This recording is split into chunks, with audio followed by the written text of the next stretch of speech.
Alright, so this is going to be our last video for Chapter 6. And if you hear excitement in my voice, it's not because it's the last video for Chapter 6. It's because this kind of pulls a lot of things together, and I hope we can tie it back to when we looked at phases of matter in Chapter 3. Alright, so here we're going to look at polarity of molecules and intermolecular forces. We already talked about polar covalent and nonpolar covalent bonds, and that when you have a difference in polarity, where you have something that might have a partial positive and something that might have a partial negative, right, we can have what's called a dipole, right, in direction of that negative atom. So what we're going to do here is we're going to use the three-dimensional structure of a molecule to classify it as polar or nonpolar, and then we're going to describe how these molecules interact with each other through different types of forces. Okay, so nonpolar molecules are nonpolar because they contain nonpolar covalent bonds. So if you have nonpolar covalent bonds, you're going to have a nonpolar molecule. If you have a molecule that does have polar bonds, such as CCl4 or carbon dioxide, what we're going to see is that these bonds can sometimes cancel each other in a symmetrical arrangement. So let's look at carbon dioxide, and this is why it's important to know that it assumes a linear shape. Carbon is going to have a partial positive. It is less electronegative than oxygen, which will have a partial negative. If we were to calculate the difference in electronegativity, we would see that it is greater than 0.5, so we have a polar covalent bond. The direction of the dipole would be towards that oxygen. Well, on the other side, we have another oxygen, right? And there's also a partial negative here. So there's going to be another dipole in the direction of that oxygen. What happens is these dipoles are with the same atoms, so they cancel each other out. And so as a result, carbon dioxide is a nonpolar molecule. Let's look at carbon tetrachloride. We have a carbon as the central atom bonded to 4 chlorines. This central carbon is less electronegative, so it's going to have a partial positive. And then each chlorine will have that partial negative. So there are going to be 4 dipoles that are towards the chlorines. Okay? Because we have this tetrahedral shape, right? There's 4 bonding groups. We have a tetrahedral shape. These dipoles are going to cancel each other out, and carbon tetrachloride is a nonpolar molecule. Polar molecules such as HCl are polar because one end of the molecule is more negatively charged than the other. Right? There's a permanent dipole present. Nothing is canceling. So the electrons are shared unequally in the polar covalent bond. So let's just look at HCl here. Hydrogen is less electronegative than chlorine. So hydrogen will have the partial positive and chlorine will have the partial negative. And the dipole will be towards the chlorine. So HCl is polar. Let's look at another example. So here we have water. Okay. The central atom here is oxygen. Oxygen likes to form 2 bonds, and it has 2 lone pairs. The Lewis structure for water is drawn here. We know that this structure has a bent geometry. We just looked at that in the previous video. There are 2 bonding groups and 2 non-bonding groups.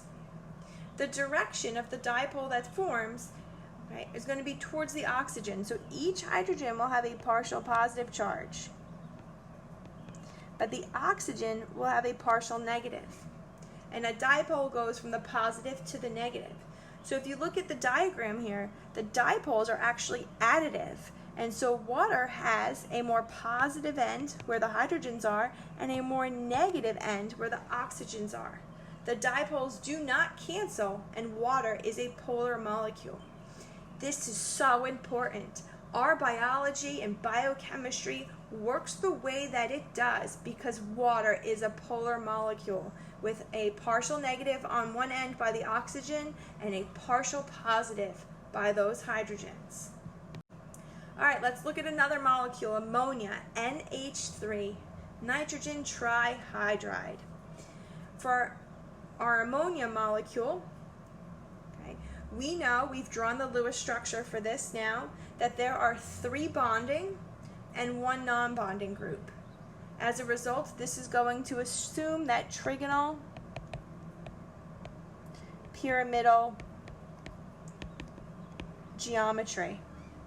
Nitrogen is more electronegative than hydrogen. It's further to the right on the periodic table. So we're going to have a partial negative on that nitrogen and a partial positive on each of these hydrogens. The dipoles are going to push towards the direction of the nitrogen.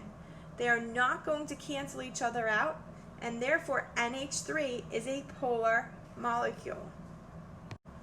All right, so let's do an example. We have to determine whether a molecule of OF2 is polar or nonpolar. All right, so you'll be given a table of electronegativities. You're going to determine if the bond is a polar covalent bond or a nonpolar covalent bond. We can see that the difference in electronegativity is 0.5. So we have polar covalent bonds.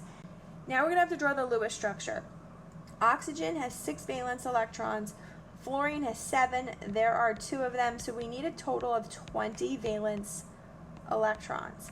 Oxygen likes to form 2 bonds. Fluorine only likes to form 1, so oxygen is going to be the central atom.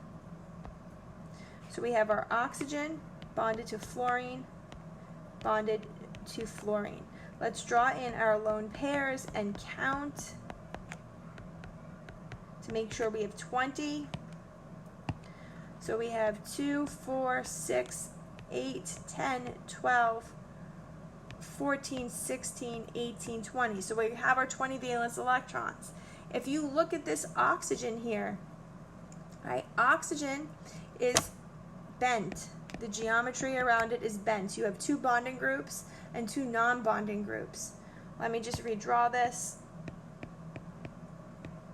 Okay, so the direction of the dipole, you're going to have a partial negative on the fluorines and a partial positive, in this case, on the oxygen, because the oxygen is less electronegative. So the dipoles are going to be toward the fluorines. Now, because you have those lone pairs on that oxygen, right, these dipoles do not cancel. They are not in opposite directions from each other. So OF2 is a polar molecule. All right, so this next slide just shows you the Lewis structure and that the dipoles do not cancel. All right, so we have a learning check. We have to identify each of the following molecules as polar or nonpolar. So the first thing you need to do is determine if you have polar covalent bonds, then draw the shapes of the molecules, and determine if the dipoles cancel or not. So in PBr3, phosphorus tribromide, we have polar covalent bonds. There's a difference in electronegativity of 0.7. There are 4 electron groups, 3 of which are bonding, 1 is non-bonding. We are going to have a trigonal pyramidal shape. The dipoles will not cancel, and we have a polar compound. Next we have HBr. There is a difference in electronegativity of 0.7 between bromine and hydrogen. You can see that the dipoles do not cancel. It is in the direction of bromine, and HBr is polar. Finally, we have CF4. This should be fluorine, okay, and this should be 4, and we should have polar covalent bonds. However, okay, we are going to have a tetrahedral arrangement, and those dipoles will cancel each other. So the overall molecule is nonpolar. All right, we've talked about ionic bonds, and now what we're going to do is we're going to look at these a little bit further. So we talked about ionic bonds in the concept of when we have NaCl, where you have a positive sodium and a negative chlorine. What happens is that these ionic bonds allow for attractive forces between multiple ions. So they are very strong attractive forces, and what I mean by this is that when you have a sodium with a positive charge, typically it is surrounded by chlorines. And then those chlorines are surrounded by sodiums. So you form this extensive ionic crystal.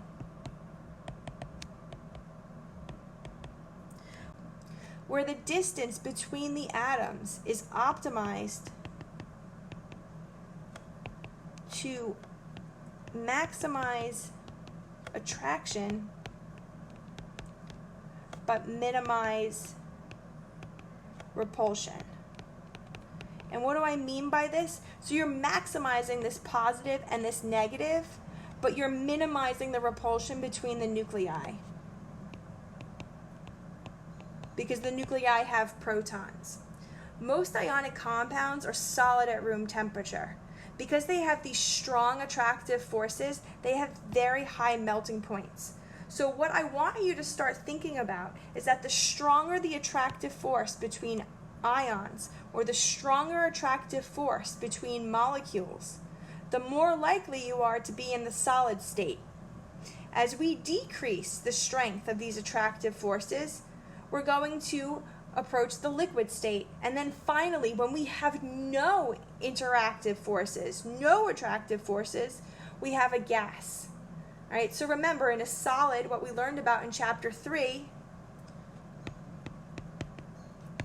your molecules or your atoms that make up the solid are very close together. There's very little movement. In a liquid, the molecules are close, but a little further apart.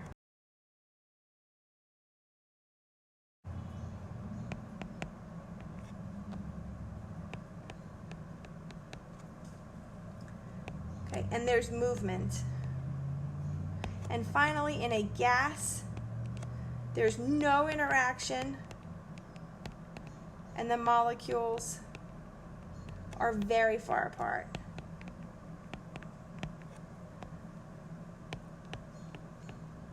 And moving very quickly.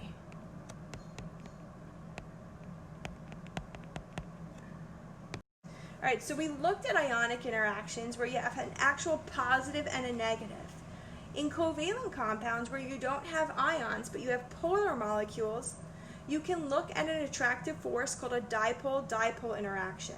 So this is where you have the partial negative of one end of a molecule interacting attractively with the positive or partial positive end of another molecule, so that you can have alignment, right, of the negatives with the positives, and you have this attractive interaction. All right. There's a special type of interaction called a hydrogen bond. So in covalent compounds, where you have a hydrogen that's bonded to an oxygen, nitrogen, or fluorine, you can form an attractive interaction called a hydrogen bond. Hydrogen bonds are probably one of the most crucial interactions in our biochemistry. They allow our biomolecules to take the shapes that they do. Right, so again, that hydrogen has to be covalently bonded to a fluorine, oxygen, or nitrogen. This is an attractive interaction where your hydrogen has a partial positive charge, okay, and it is going to form an alignment or an attractive interaction with the partial negative on a nitrogen, oxygen, or fluorine. So if we were to start ranking our intermolecular forces, first we would have our ionic interactions as the strongest. Then we would have hydrogen bonding. Again, you have to have a hydrogen covalently bonded to nitrogen, oxygen, or fluorine. Then we would have our dipole-dipole interactions. The The last type of force we're going to look at is called a dispersion force. These are weak attractions between nonpolar molecules. So electrons are constantly moving, right? They're not moving in a fixed orbit around a nucleus, but they're moving in what's called an electron cloud. And when electrons move, sometimes we can form a temporary dipole because all the electrons will build up on one side of a molecule. This is a weak transient interaction. However, it is possible for nonpolar molecules to interact this way, and they can form liquids and solids. The strength of a dispersion force will increase as the mass of a molecule increases. So when we look at organic molecules, we'll look at methane. Right? And you should know methane is a gas. And then we'll look at ethane.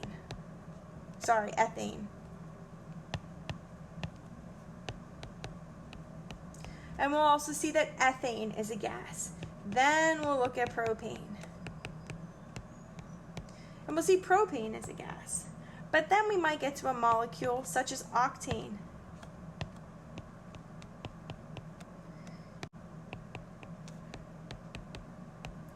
Now, octane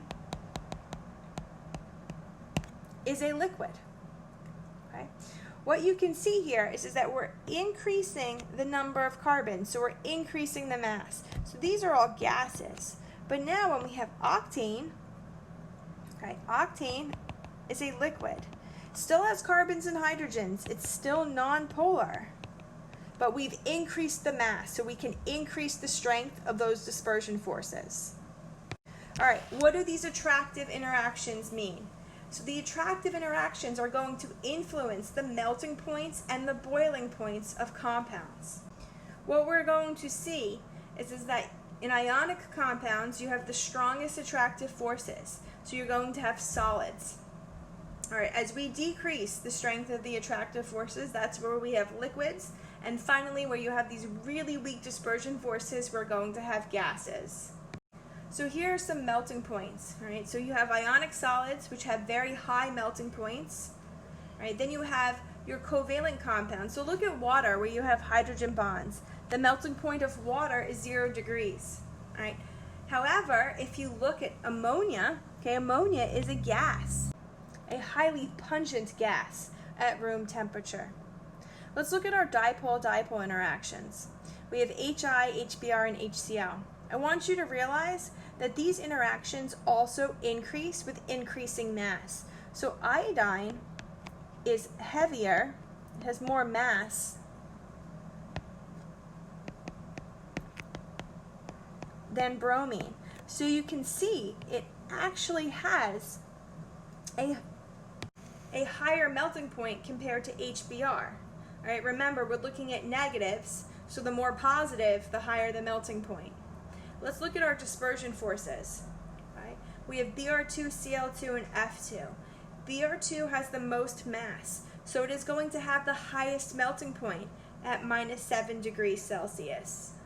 All right, so this table summarizes pictorially the different types of attractive forces and bonding that we have. Again, ionics are the strongest. Then we have hydrogen bonding, your dipole-dipole attractions, and then finally the weakest interaction are your dispersion forces. So let's do a learning check. Identify the main type of attractive force that is present: ionic bonds, dipole-dipole, hydrogen bonds, or dispersion forces. Pause your video and write down your answers. So NCl3, we're going to have our dipole-dipole forces. Water, because that hydrogen is bonded to an oxygen, we have hydrogen bonds. Br2, we have a nonpolar covalent bond, so we have dispersion forces. KCl, here we have a metal and a nonmetal, so we have to tie back to the beginning of this chapter. We have two ions here, so we're going to have ionic bonds. And then NH3, we have that hydrogen bonded to that nitrogen, so we'll have hydrogen bonds. All right, so this just summarizes the chapter. So what I'd like you to do is just go through and do the homework, and please contact me if you have any problems.